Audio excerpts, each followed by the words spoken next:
Hello बच्चों, कैसे हैं आप सब। आज हम पढ़ने वाले हैं आपकी कक्षा 6 एनसीईआरटी यूपी बोर्ड की कक्षा 6 की हिंदी की पाठ्य पुस्तक अक्षरा का पाठ 21 आओ फिर से दिया जलाएं। ठीक है। अब आप लोग ये बताइए कि दिया हम कब जलाते हैं। जब कभी बहुत अंधेरा कहीं पर होता है तो हम लोग दिया जला के ले जाते हैं ना। उससे क्या होता है, कुछ ना कुछ रोशनी हो जाती है। लाइट जलाते हैं तो रोशनी हो जाती है और अंधेरा भाग जाता है। तो इस कविता में भी कहीं कोई दिया है और किसी प्रकार का अंधेरा है।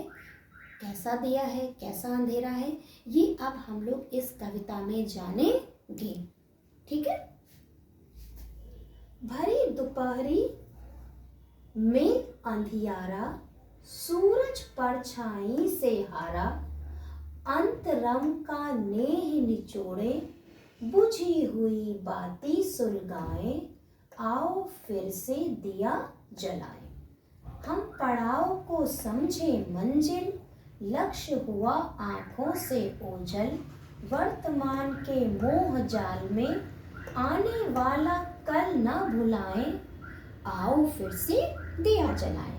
आहुति बाकी यज्ञ अधूरा, अपनों के विघ्नों ने घेरा, अंतिम जय का वज्र बनाए, नौ दधीच हड्डियां गलाएं, आओ फिर से दिया जलाएं। और इतनी अच्छी सी कविता के लेखक हैं अटल बिहारी वाजपेयी जी, जो हमारे भूतपूर्व प्रधानमंत्री भी रह चुके हैं। ठीक है। तो जब ये तो हो गई हमारी कविता। अब इस कविता में हम आपको दो बातें बताना चाहेंगे। एक होता है संदर्भ और एक होता है प्रसंग। संदर्भ क्या होता है कि कविता कहाँ से ली गई है। तो आप क्या लिखेंगे, प्रस्तुत कविता हमारी कक्षा 6 की पाठ्य पुस्तक अक्षरा के पाठ 21 आओ फिर से दिया जलाएं से ली गई है और जिसके कवि अटल बिहारी वाजपेयी जी हैं। अब दूसरी बात आती है कि प्रसंग क्या होता है। तो प्रसंग होता है कि इस कविता में किस बारे में कहा गया है। तो इस कविता में किस बारे में कहा गया है।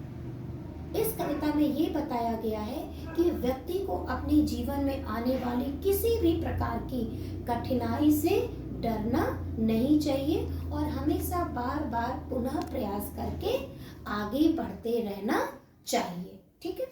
देखिए, भरी दोपहरी में अंधियारा, सूरज परछाई से हारा। अब भरी दोपहरी होती है, सूरज, उस समय सूरज की जो रोशनी होती है वो बिल्कुल चरम पर होती है, बहुत तेज लगती है धूप। तो क्या उस समय सूरज किसी परछाई से डर जाएगा, हार जाएगा? नहीं ना। वैसे ही जब बच्चे किशोरावस्था में होते हैं या यंग एज में होते हैं तो उस समय भी उनके अंदर बहुत ज़्यादा ऊर्जा होती है, शक्ति होती है। तो जीवन में बाधाएं तो आती ही रहती हैं, लेकिन इसका मतलब ये नहीं होता कि वो लोग डर जाएं या उन परेशानियों से घबराकर हार मान ले, पीछे हट जाएं। क्योंकि जो आप लोगों की उम्र होती है, किशोरावस्था होती है या जो यंग एज होती है, उसमें व्यक्ति के पास बहुत सारी एनर्जी होती है, बहुत सारी ऊर्जा होती है और समस्याएं भी उतनी ही ज़्यादा होती हैं। कभी कभी ऐसा होता है, लेकिन उस समस्याओं से हमें अपनी पूरी ऊर्जा के साथ डटकर लड़ना चाहिए और हार नहीं माननी चाहिए। अंतरंग का नेह निचोड़े, बुझी हुई बाती सुलगाए। अगर हमारे जीवन में कोई समस्याएं भी हैं, कोई नकारात्मकता भी है, तो कहते अंतरंग का नेह निचोड़े। अंतरंग मतलब आपके हृदय का, अंतरात्मा का। नेह मतलब प्रेम। जब व्यक्ति किसी से जुड़ा हुआ होता है, हो सकता है वो आपके पेरेंट्स हो, माँ बाप हो, भाई बहन हो, तो जब आप किसी से जुड़ाव महसूस करते हैं तो आप जल्दी घबराते नहीं हैं और आप अपने अंदर वो नकारात्मक बातें या वो हार की, असफलता की भावना को आने नहीं देते हैं। वो आपके लिए साहस बन के आपके साथ खड़े होते हैं। तो जब ऐसी कभी समस्याएं लगे तो अंतरंग का नेह निचोड़े, उसी प्रेम, आप जिस जिस व्यक्ति से जुड़े हुए हैं उसी प्रेम की एक बाती सुलगाएं। मतलब उनसे जो भी आपकी समस्याएं हैं आप उनसे सलाह ले सकते हैं, सुझाव ले सकते हैं और आओ फिर से दिया जलाएं और एक बार पुनः पूरी ताकत से अपने रास्ते पर आगे बढ़ सकते हैं। हम पड़ाव को समझे मंजिल, लक्ष्य हुआ आंखों से ओझल। होता क्या है, आप बच्चे होते हैं, कभी कभी हम लोग एक स्थान से दूसरे स्थान जा रहे होते हैं तो रास्ते में कहीं कहीं पर रुकते हैं कुछ कुछ देर के लिए, वो होता है हमारा पड़ाव। अब जैसे मान लीजिए आप फतेहपुर से कानपुर जा रहे हैं तो बस के द्वारा जा रहे हैं, तो कभी कभी ना बीच में रास्ते में किसी होटल में बसें भी रुक जाती हैं, तो वो क्या होता है आपका छोटा सा 5-10 मिनट का पड़ाव कि भाई जिसको कुछ खाना है, पीना है, पानी पीना है वो कर ले। तो उस पड़ाव का मतलब ये नहीं होता है कि आप अपनी मंजिल पे पहुंच गए, अब आपको वापस उस बस में सवार होना ही नहीं है ना। हम पड़ाव को समझे मंजिल, लक्ष्य हुआ आंखों से ओझल। अगर आपको पड़ाव मतलब अगर आपको अपने जीवन में कोई सफलता मिली है या कोई असफलता मिली है, दोनों चीजें हो सकती हैं, तो उसको आप अंतिम ना समझें। अगर सफलता मिली है तो भी अपने पथ पर आगे बढ़ते रहें और अगर असफलता मिली है तो भी निराश ना हो और पुनः प्रयास करें, क्योंकि जीवन में अभी बहुत सारे ऐसे अवसर होते हैं जो आपका इंतजार कर रहे होते हैं। वर्तमान के मोह जाल में आने वाला कल न भुलाएं।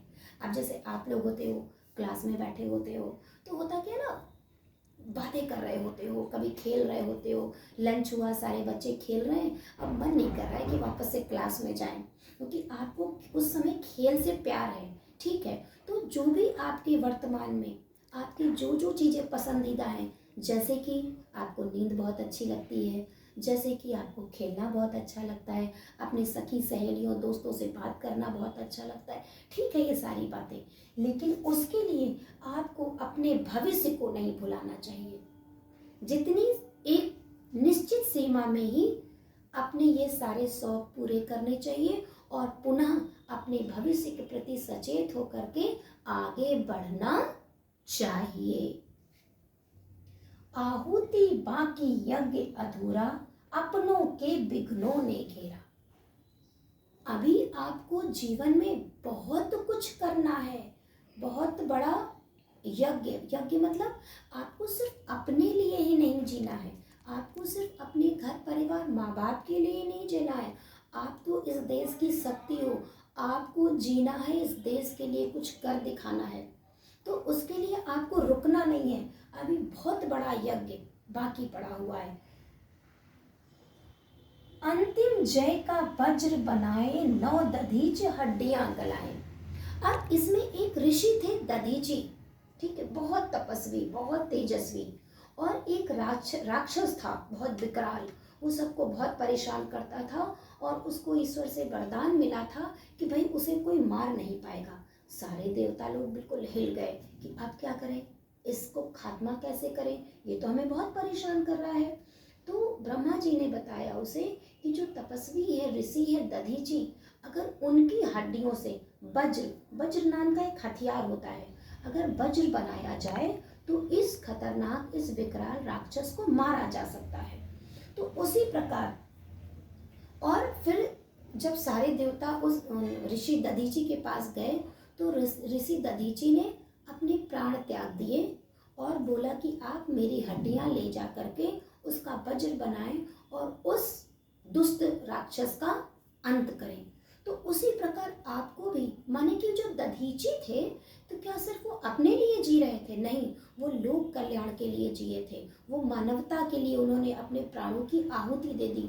तो उसीलिए सिर्फ आपको अपने लिए नहीं जीना है कि मुझे ये चीज़ मिल गई, मुझे ऐसा हो गया, मैं सिर्फ अपने लिए जीऊँ। आप में से ही तो कितने बच्चे ऐसे होंगे जो देश के लिए बनेंगे। कोई ब्यूरोक्रेट बनेगा, कोई पुलिस में जाएगा, कोई नेता बनेगा, कोई राजनेता बनेगा जो देश चलाएगा। तो आपको भी सिर्फ अपने लिए नहीं जीना है, अभी आपको बहुत प्रयास करने बाकी हैं और आपको अपने लिए दधीची की तरीके बनाना है कि अपनी आहुति, अपना बलिदान दे करके भी आप मानवता की रक्षा कर सके, लोगों के काम आ सके। इसीलिए आपको कोई भी निराशा अपने आसपास आने नहीं देनी है। सभी प्रकार की निराशाओं से दूर हटके, आगे निकल के प्रतिदिन कदम दर कदम सफलता की ओर बढ़ते जाना है। और आओ फिर से दिया जलाएं, और सिर्फ यही लाना है कि हर प्रकार की अंधेरे को दूर करने के लिए, हर प्रकार की असफलता को दूर करने के लिए हमें पूरे उत्साह के साथ, पूरे ताकत के साथ आगे बढ़ना है और अपने जीवन में उजियारा लाना है।